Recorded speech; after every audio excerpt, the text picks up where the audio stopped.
Well, I've got the tough gig, haven't I? I've got the last talk of the evening. Sorry. I'm going to actually continue a theme that I picked up. You might have thought that you've heard a whole lot of diverse talks this evening, but that essentially they were all about the same thing, resilience. And what we heard about resilience to criticism.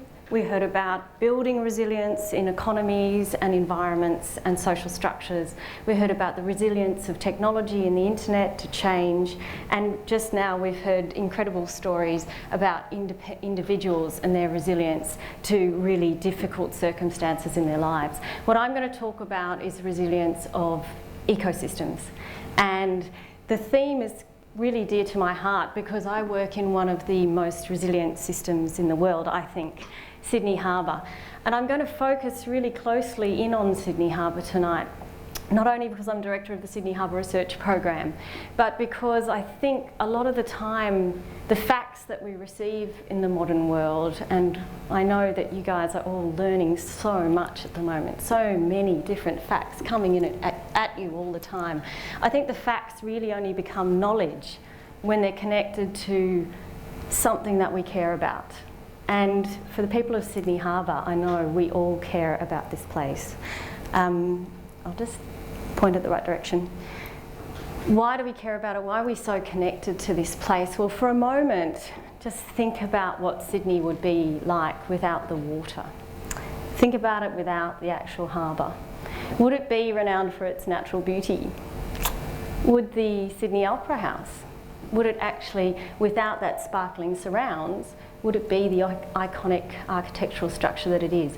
I don't think so. And the message really is that water is important not only when we capture it for human use, and we capture a lot of water for human use, for drinking and for watering our crops, but it's important when it moves through, down our rivers, through our estuaries and into the oceans.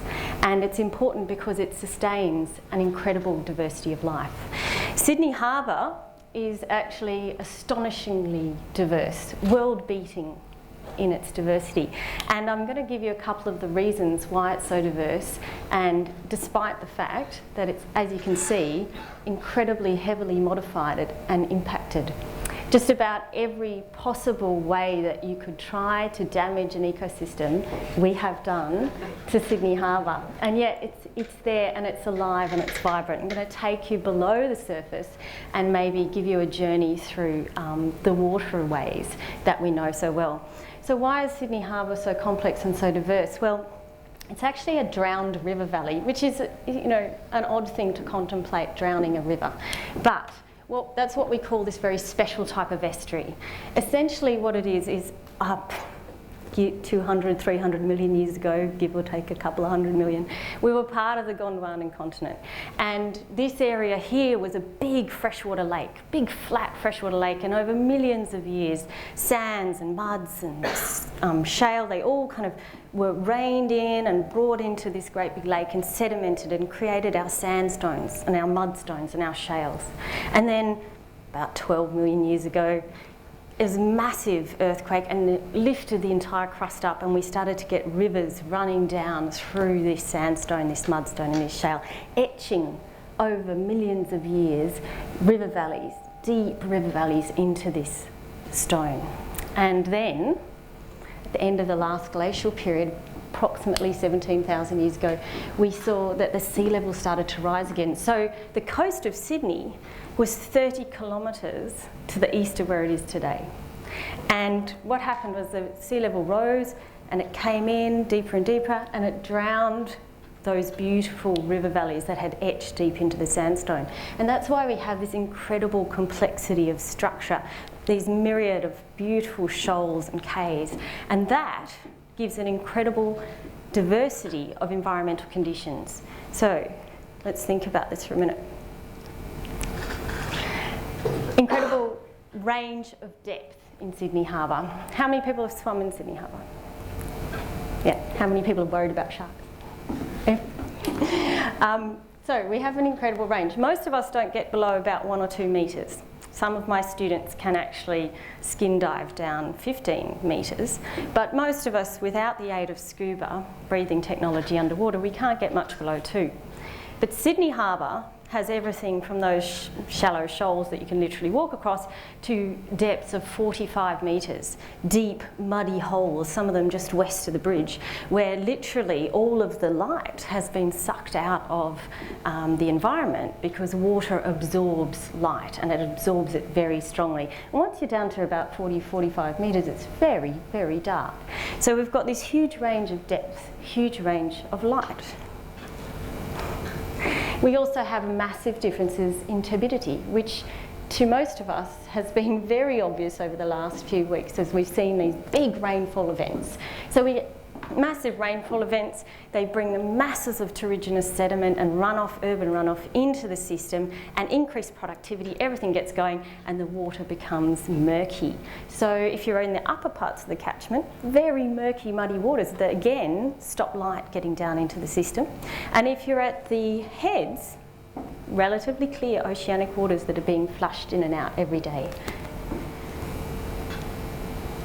All of those sediments that get washed in every time it rains, they either settle out or they travel. Now in the areas where it's really low energy, not much wave action, not much happening, very low flow, you'll get the fine grains settling out. So in the deep waters and in the upper parts of the catchment, you get these beautiful fine muds. Not everybody thinks they're beautiful. And as you get out to the heads, you get all those sandy beaches. That's where the heavy sediments will be sitting. And finally, one of the other things that differs all the way through is the hydrology. So Sydney Harbour has the East Australian current. This has been stretched, but Australia's looking very long today.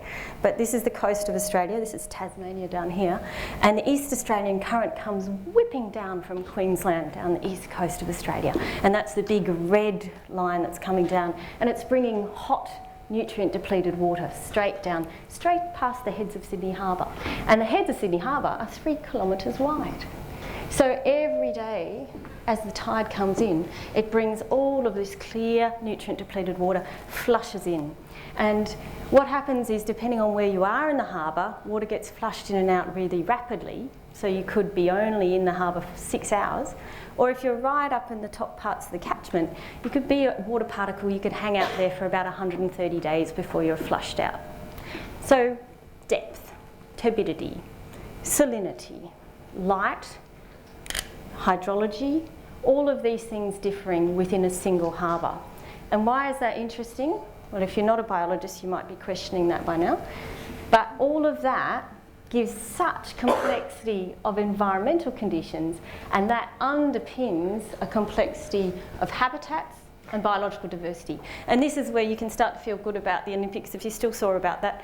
This is our fish tally from Sydney Harbour. 578 species of fish have been recorded from Sydney Harbour. That is more than the total number for the entire coast of Great Britain. More than Port Phillip Bay, which is Melbourne, where I come from. More than the entire coast of New Zealand. These guys they don't even worry, they're not even getting up there in the medals. So we really have, when I say astonishing diversity, it is absolutely amazing. We kind of only think about these guys because they're most immediate in our minds. The last fatality in Sydney Harbour, by the way, was 1963, and the shark had good taste, took a famous actress. But yeah, we do have a huge range of really beautiful fish that live in Sydney Harbour. And it's not just this kind of diversity. You'll see some moray eels, some of the fish that you may recognise, some seahorses. But there's also about 25% of the diversity that we have in Sydney Harbour comes down like Nemo does. So down the East Australian current, pumping down all the way here, down the East Australian current, depending on the strength of the current, which is increasing every year with global climate change, they're coming into Sydney Harbour, and we call them vagrant tropical fish. So every year you can see 2003, 2004, 2005, 2006, 2007, it's just going up and up, the number of these tropical fish species that are coming down to visit Sydney Harbour. Brilliant for biological diversity, you'd say. However, this is where we need to think clearly about biological diversity. Is any diversity good? Or are we interested in keeping the range of endemic native diversity that would have been here in the first place? Or do we just let anyone into the system? Well, we don't have much choice about this. More and more these beautiful summer tropical fish are actually overwintering and setting up populations in Sydney Harbour. So Sydney Harbour is changing. So I'm not speciesist, I'm not just focusing on the fish. There are more than 3,500 other species just in these 5 groups. I'll show you photos. In the echinoderms, the polychaetes, the crabs and the mollusks. More than 3,500 species, that's just 5 groups. Does anyone know how many phyla there are in the marine environment? Phyla are the massive taxonomic groups, like vertebrates. No? Okay. 31. So life evolved in the ocean, and so we have much greater diversity of animals in the ocean than we ever have on land. And so if you can imagine all of those groups, and then you also have all of the microbes, then we have literally tens of thousands of species just in this single harbour. Why is the harbour so diverse? Really amazing habitat diversity, which is built on that environmental complexity. So muddy sands, seagrasses, salt marshes, mangroves, intertidal rocky shores, subtidal reefs, open water habitat, which is where we like to play. We even have charismatic megafauna who come in and visit every now and then. So humpback whales every year coming into the harbour. As those populations of humpbacks recover from the intense whaling that took place in Australia and around the rest of the world, we're getting more humpbacks every year. We also just fortunately had a southern right whale last year, and sadly there are only 48 individuals left in the southern right whale population on the southeast coast of Australia. So that was really exciting to get one of those coming to visit. It's a good news story, hey? So diverse, so beautiful, even the whales like it. What could be a problem? Well, however, the problem is we've got a lot of different types of threats. This is fishing activity. 20% of Australia's recreational fishing effort occurs in and around the Sydney region, 20%. So we've got very intense activity of recreational fishers. Good news for Sydney Harbour is we don't have any commercial fishing anymore. The bad news is the reason we don't have any commercial fishing is the intense contamination in this harbour. So what happened is during prior to the 1975, when we had the Environmental Protection Agency created, industries would release a lot of their waste into Sydney Harbour, and we have a historical legacy of contamination from that activity. A lot of it is metallic contamination, which human beings relatively insensitive to, but some of it is organic contamination, which we're more sensitive to. And the organic and metal contamination is world beating in these areas where you can see the red. So as you get up into the upper parts of the catchment, we have world beating concentrations of organic and metal contamination. So much so that we're the only harbour in the world where commercial fishing is banned due to organic contamination of the fish. So don't eat any fish. Don't eat any fish west of the harbour, definitely, and 150 grams or less per week of fish caught east of the harbour. And that's for your own personal health. Now when it starts to impact on humans, you know that there are impacts much further down. So we see dramatic differences in communities of microbes, of invertebrates, of fish, of every type of organism with the contamination that we see in this system. We've also paved paradise. So more than 50% of the harbour foreshore is armoured. It's being built. We've lost 20% of the actual area of Sydney Harbour because we've filled it in. 9 million cubic metres of water have been lost on every tidal cycle.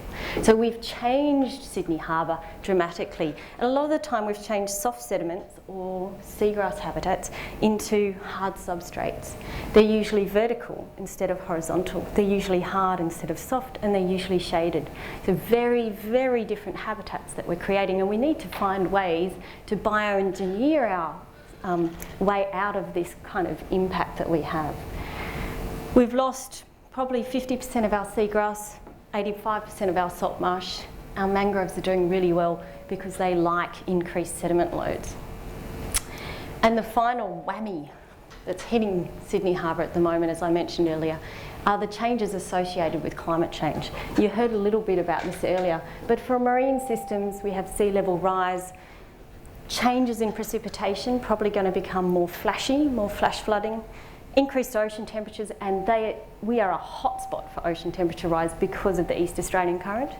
And increased PCO2, so carbon dioxide in the water, which acidifies the water and makes it hard for animals that are trying to create calcium shells to survive.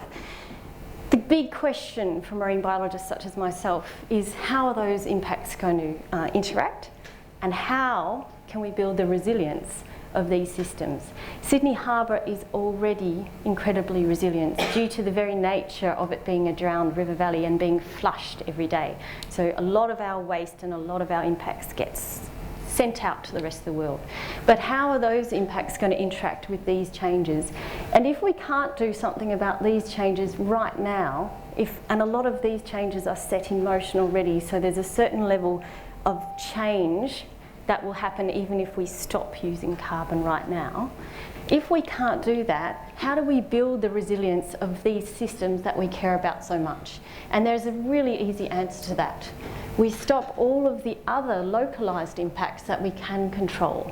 So we reduce over-harvesting, we stop local contamination, and we actually try to prevent those multiple stresses that can really cause ecosystem collapse.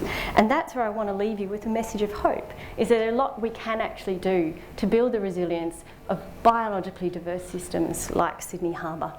And I want to thank all these people who helped build the knowledge base that we're working with at the Sydney Harbour Research Program. Thanks for listening.